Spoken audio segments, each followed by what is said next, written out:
Is it a case of the boy who cried Chinese wolf? Hi, I'm Scott Ott, and this is Bill Whittle Now. And Bill, the big story coming out of the New York Times today from reporter Maggie Haberman is that President Trump's trade advisor, Peter Navarro, on January 29th, distributed a rather lengthy memo saying that the COVID virus could blossom into a pandemic, a worldwide health threat that would cost the U.S. economy trillions of dollars and possibly at the sacrifice of millions of souls. Again, in February 23rd to be specific, Navarro circulated another memo, this time specifically addressed to the president, the previous one just to the NSC and some others in the White House.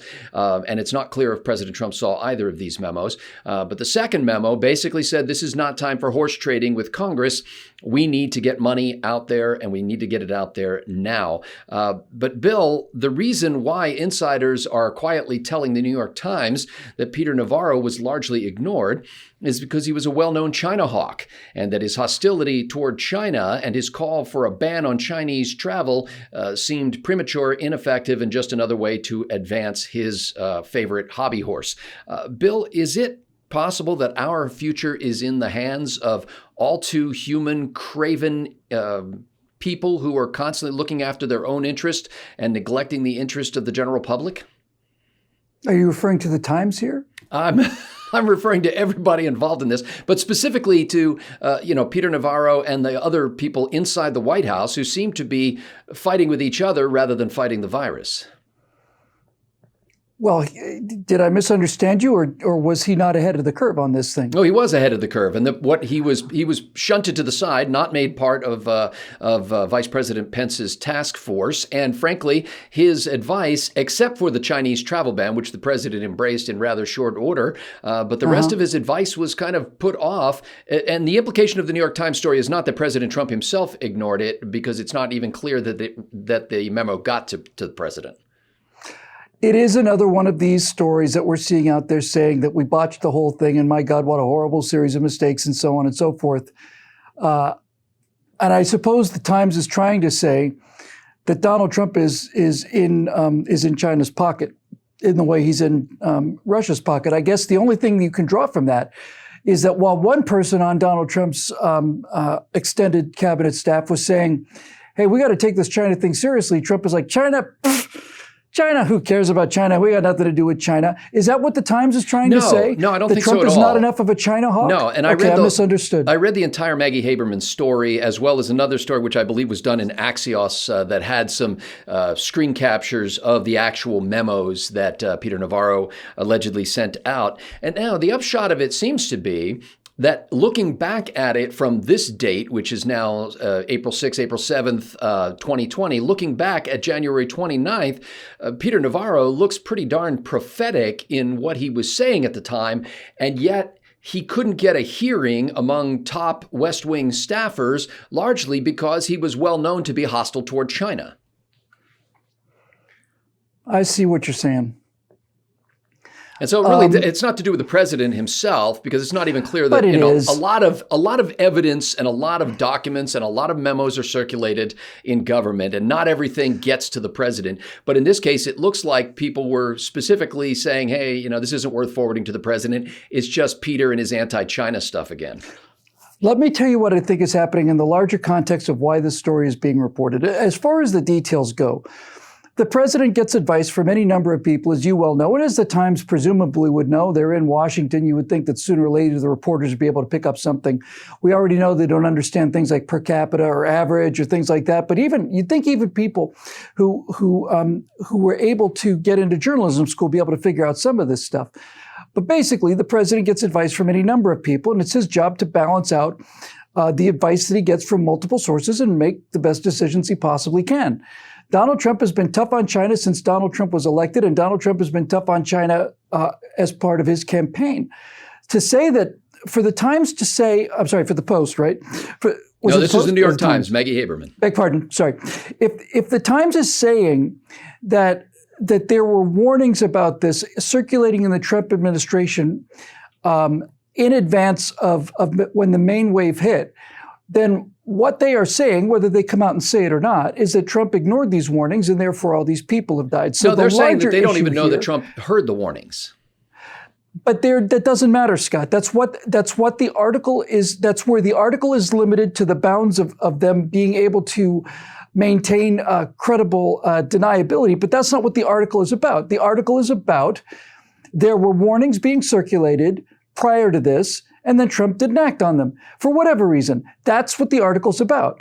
And what is going on now is that, and we're seeing more and more and more of this, is that the entire narrative is trying to be reshaped. We saw this after 9/11 too. We saw what we saw on 9/11 with our own lion eyes in real time right in front of us. There's no question about what was going on. When you were watching those buildings get hit by those airliners, you weren't talking about, is there a strange series of fires in World Trade Center 7 or did we ask for it? No, we saw what happened in front of our eyes. We knew what it was. We saw it. But then after that, the narrative had to be changed. We had to construct a narrative about the religion of peace. We had to go through all of this stuff. This is exactly what's happening now. The press is now rewriting history to do whatever they can to show that Donald Trump didn't act quickly enough when in real time, and we've got the headlines to prove it. It's not like I have to make an assertion about this. When in real time, as things were happening in real time, China was saying there's nothing to worry about. World Health Organization was saying there's nothing to worry about. Donald Trump put restrictions on China, largely, I imagine, based on the recommendations of this memo. And he is roundly called a racist for quite a long time by people like this reporter at the New York Times. I think that you're hypersensitive to any apparent critique of President Trump, and I'm digging into this story to try to find what the most critical thing is. And Bill, the most critical thing in here could be said to say that Donald Trump hired people who have hid information from him. Not that Donald Trump heard this information and pushed it aside, but that it never got to him. And the point of the story seems to be that even though in the West Wing, this information, or at least this prophetic prediction, was circulating at the time, nobody thought it prudent to bring that to the president's attention, and they left the president hanging out to dry, making public pronouncements that made things seem less dire than, in fact, some inside the administration already thought they were. Well, first of all, I'm not hypersensitive to criticism of President Trump. I'm hypersensitive to listening to what the media is actually trying to do in terms of constructing narratives, because I know how these people work and I've seen how this works and I know how I've seen it all. I watched it with 9/11, I watched it with the Iraq War, watched it with everything. So I know how these people work and I know what's going on. If you want to split hairs with this, then you can say that the New York Times article is not discrediting the president, but they're discrediting the communication within the president's administration, which costs lives. And what I'm trying to say is that Donald Trump, acting on the advice of everybody, including this advisor, I'm sure, put in place early travel restrictions that were demonized by the entire news media industry. So I don't understand. You can say that if you want to get into the granularity of what the article says, the article is in some way exculpatory for Trump because he didn't get the message. But the larger picture of what the story is trying to say is that due to miscommunications within Donald Trump's administration, this life-saving message didn't get there in time. When in point of fact, the New York Times were the people who were bleating the loudest about Trump acting too early on China. So I think that assessment seems fair in the context of what this story actually says. And I'm not going any deeper than what the story actually says. But what you just described, I think, seems accurate in light of this story. The memo, by the way, that was the first memo that was circulated around January 29th, included this from Peter Navarro, the trade advisor to the president. Quote, the lack of immune protection or an existing cure or vaccine would leave Americans defenseless in the case of a full-blown coronavirus outbreak on U.S. soil. This lack of protection elevates the risk of the coronavirus evolving into a full-blown pandemic, imperiling the lives of millions of Americans. And the Times does point out that this comes at a time when this memo is being circulated, but President Trump is playing down the risk to the United States and later would go on to say that nobody could have predicted this. Now, obviously, the Times' point is, yes, somebody could have. In fact, Peter Navarro did. That word just never got to you. And my initial question, Bill, was, what do you think of, I don't think this is unique to the Trump administration. I think our country is perpetually being run by people who are jockeying for position, people who have their own little pet projects, they have their own pet ideologies, and are willing to put aside the good of the country in order to advance their own ideas, or put aside Peter Navarro, basically, because they think he's a China hawk. Well, I mean, again, this whole story is just nonsensical to me. What was Navarro's position at the time, his official position? He was saying that this thing could blow up. What was his job? His position. I'm sorry, that kind of position. Yep. He's the trade advisor to the president. Okay, so we know that in mid to late February, Dr. Fauci, who's running this coronavirus response thing, said that there's nothing to worry about, that this is essentially not going to be a threat to the United States. This is 4 or 5 weeks after he hears it. So on one hand, Donald Trump is presented with advice and counsel from medical specialists in epidemiology, the World Health Organization, and all the rest of it. His trade minister, but you get the idea, is saying that we have a serious threat coming here. Why don't we put Peter Navarro in charge of the coronavirus response if he's the only person in the administration, including Dr. Fauci and all the rest of them, who really saw this coming? Why don't we put him in charge? And why don't you put her in charge, man? And forgive me for blanking on the name of the one representative in Congress. Is it the senator from Arkansas, Tom Cotton? Tom Cotton? Tom Cotton. Why don't we put those two people in charge? And there's something else that needs to be said about this before we get to the bigger picture. It is easy to look back on things that happen and say, why didn't this happen?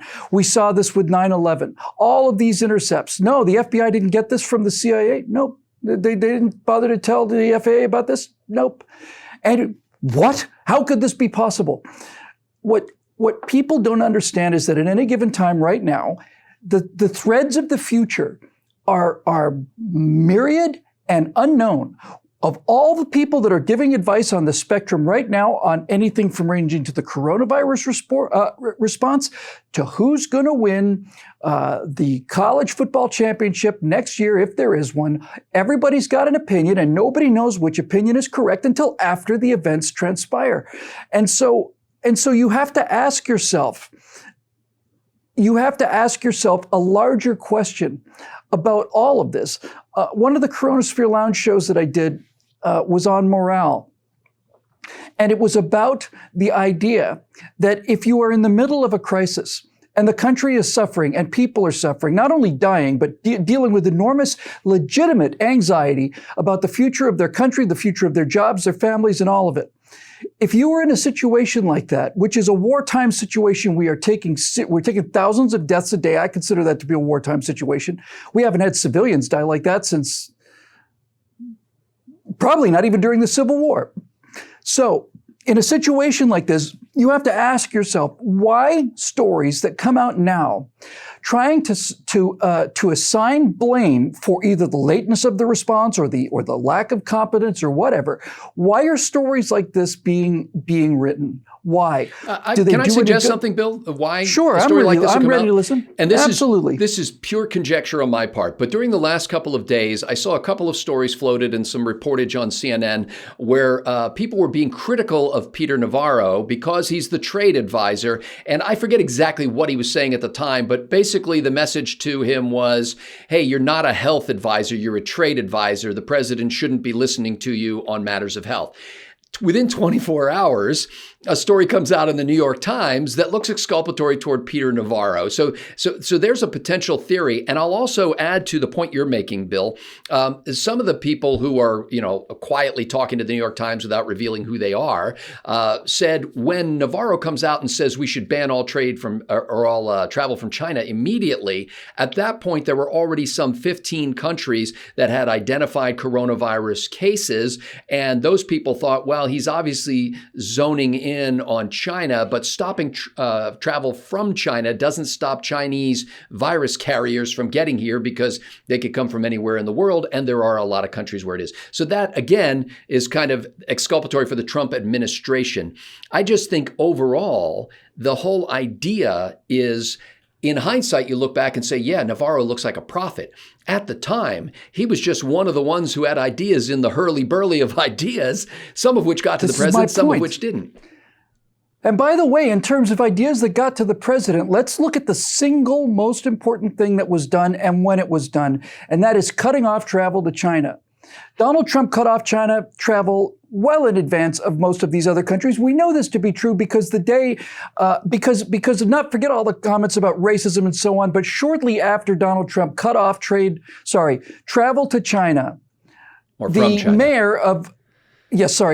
mayor of one of these Italian cities, I'm not sure if it was Milan or Florence, basically said, we need to have a Hug a Chinese Person Day to counteract the racism that's coming from the United States president. And they had a gigantic event where everybody hugged as many Chinese people as they could find, and that became the Italian epicenter of the Wuhan virus. So the point I'm trying to make is that I think the entire argument is fallacious, because if Donald Trump had been the last leader in the world to cut off China travel, you might have a case there, but he wasn't. He was one of the first, which is telling me that Navarro's information got through to the president, maybe later than his first announcement of it, but it got through to the president at a time when the World Health Organization and epidemiologists like Dr. Fauci and all the rest were saying that this does not appear to be a threat to American citizens based on what China was lying about.